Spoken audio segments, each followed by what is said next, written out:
Kill the boy and let the man be born. If you're familiar with the red pill, or if you've been in the self-improvement space for long enough, you may have definitely come across this phrase: kill the boy and let the man be born. Now, what exactly does this phrase mean? Killing the boy in the self-improvement sector means to blossom. Not exactly blossom. I mean, blossom is like, it's a wrong analogy, but it's the way, a pupa tears through the cocoon and becomes a butterfly. It's kind of the rite of passage. So rite of passage is basically in this. There's a story which my mother used to tell me, in which there was this tribe, and in this tribe, it's a real story. In this tribe, whenever the boys turned 13 years old, their fathers used to take them through the forest and in a cave. Not even in a cave, in the forest. They used to leave them alone in the forest, and the boy must have his eyes closed with all the animals and everything inside, and he must stay alive. So imagine you're a boy, okay, who just turned 13 years old, and you're in this tribe, and your father is taking you into the forest where lions and bears and all these creatures who can kill you are. And you have your eyes closed, and you need to stay there with your eyes closed till the morning. And once it turns day, you come back. And that's where you turn into a man. That's a good analogy, and it's basically when a male comes out of boy psychology. It's like when a baby ruptures the womb and comes into the real world.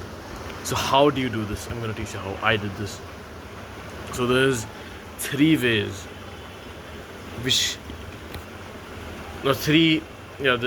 methods. Actually, not methods. You should try all of these,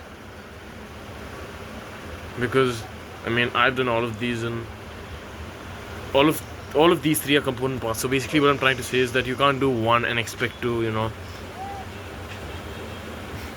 transform into and become a man. You need to do all of these three. So the first method, or the first step which you need to take is the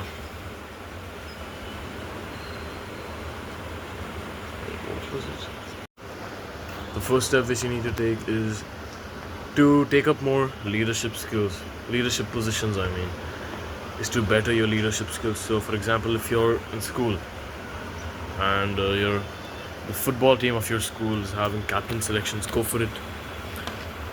If you're in volleyball and if volleyball team is looking for a leader, go for it. If you're joining a book club and your book club needs a leader, go for it. Try to become the leader of your friend group. By this I mean, try to host more events, try to organize more events, take much more initiative. This doesn't only need to be, you don't need to specifically take up leadership roles in communities. This can be in your own small community, and it doesn't even need to be, a leadership role. You just need to take up more and more roles in which you carry out stuff, in which you do the talking, stuff like that. And don't be afraid to do that. So that's one. Take up more leadership roles. It conditions your mind, because back 1,000 years back, when we were all cavemen, who was the leader? Who was like the alpha? It sounds cringe as hell, but who was the alpha? The man who was the strongest, the man who knew all the hunting strategies, the man who hunted the best, the man who had the intellect. So taking a leadership position will help you build intellect. It will make you more masculine.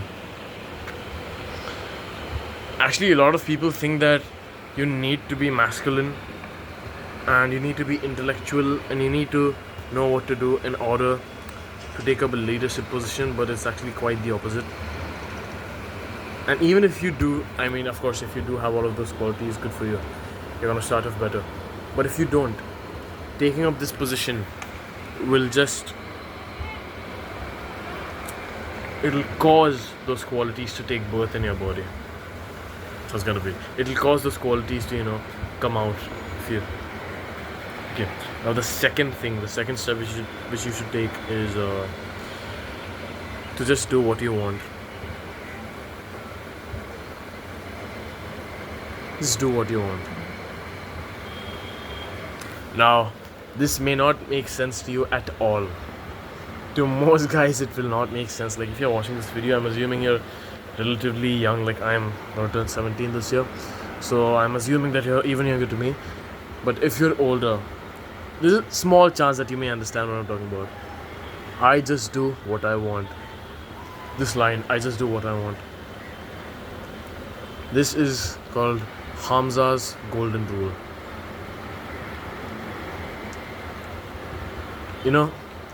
Write this every day 500 times.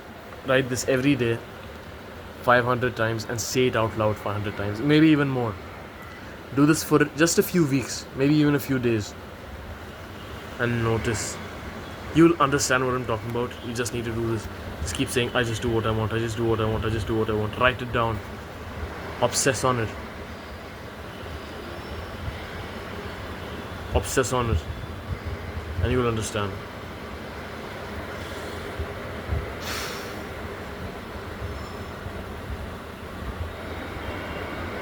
Do you really want to go to university? Do you really want to even go to school? Do you really want to do that job which your parents want you to take up? Do you really want to go to maths class? Do you really even want to go into school every day? Do you really even want to work that shitty job you're working if you have a job? Do you? I just do what I want. And the third and the final step you need to take is to do the hard work, especially when you don't feel like it.